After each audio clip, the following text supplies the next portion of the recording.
Hello everyone, আমি মৌসুমি। তো আবার একটা অনেক দিন পর দেখো নতুন একটা ব্লগে তোমাদের সবাইকে অনেক ওয়েলকাম। তো ব্লগটা জানো তো বিগত 2-3 দিন আগে হবে। তো ওই আইসক্রিম এনেছিলাম, তো রাত্রেবেলা খাওয়া হয়নি, তো পরের দিন বাড়িতে দুপুরবেলা ভাত টাত খেয়ে আইসক্রিমটা খেয়েছিলাম। তো ভিডিওটা সেখান থেকে স্টার্ট করেছি।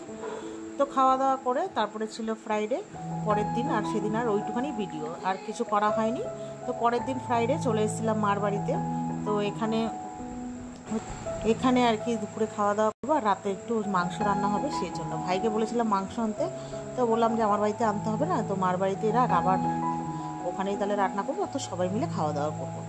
তো জানো তো আমি একা একা যেহেতু থাকি, হাজব্যান্ডও তো সকালে বেরিয়ে যায়, রাতে আসে, আর আমি আর মেয়ে একা একা ভালো লাগে না, যেহেতু সব সময় মানে আর কি মার বাড়িতেই আসা যাওয়া থেকে খাওয়া দাওয়া সবই করি, তোমরা সব ভিডিওতেই দেখেছো।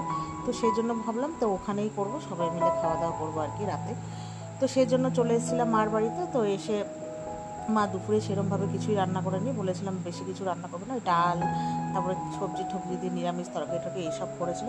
তো খাওয়া দাওয়া করে তারপরে আমরা সবাই গেছিলাম ঘুমোতে। ঘুম থেকে উঠে তারপরে মেয়েকে তো দেখলে রেডি ফেডি হয়ে গেছে, ভাই নিয়ে যাবে ওকে নাচের স্কুলে। তো আসার সময় হচ্ছে বাবু, আমার বান্ধবী হচ্ছে আমার বাবুর বাজারে ওখানে দিয়ে যাবে, বাবুর সাথে আমার মেয়ে চলে আসবে। তো আজকে ওই জন্য আমি আর যাইনি, আর আজকে তো ভীষণই গরম পড়েছে। তো তারপরে এবার মেয়ে, আমরা সবাই বিকেলবেলা সন্ধ্যে দিয়ে চা করলো মা, আমরা সবাই চাটা খেলাম। তো খাওয়া দাওয়ার পরে ওরা সবাই চলে গেল। তো এখন ওই মা, আমি আর বড় ভাই তিনজনে মিলে বসে গল্প করছিলাম। তো গল্প করার পরে আমরা হচ্ছে তোমার এই মা বললো যে রান্নাটা তাড়াতাড়ি করে ফেল, সবাই তো রাতে খাবে, বাবু এসে খাবে।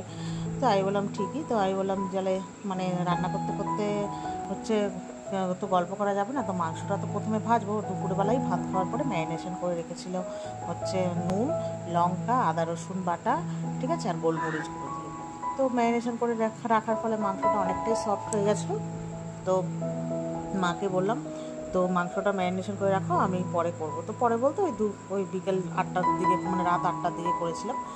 তো ওই যে প্রথমেই মাংসটাকে ভালো করে, বেশ ভালো করে সাদা তেলে কড়কড়া করে একটু ভেজে নিয়েছি, মানে লাল লাল আর কি, এপিট ওপিট করে ভাজার পরে তো মাংসটা তো সব ভাজা হয়ে গেছে দেখতেই পেলে।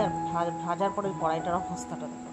তো যাই হোক, তারপরে ভাজা ঠাজা হয়ে যাওয়ার পরে এখানে হচ্ছে তোমার কড়াইয়ের মধ্যে হচ্ছে পেঁয়াজ, কাঁচা লঙ্কা, আদা রসুন, গোলমরিচ, তারপরে কাজু বাদাম, ঠিক আছে, পোস্ত, বেশ অনেকটা পরিমাণে পোস্ত দিয়েছি, পোস্ত, টমেটো সব একসঙ্গে দেখো তেলে ফ্রাই করে নিচ্ছি, ঠিক আছে। আর গোটা গরম মশলাও তোমরা ফোড়ন দিতে পারো, মানে ফোড়ন বলতে ওর সঙ্গে ভাজতে পারো।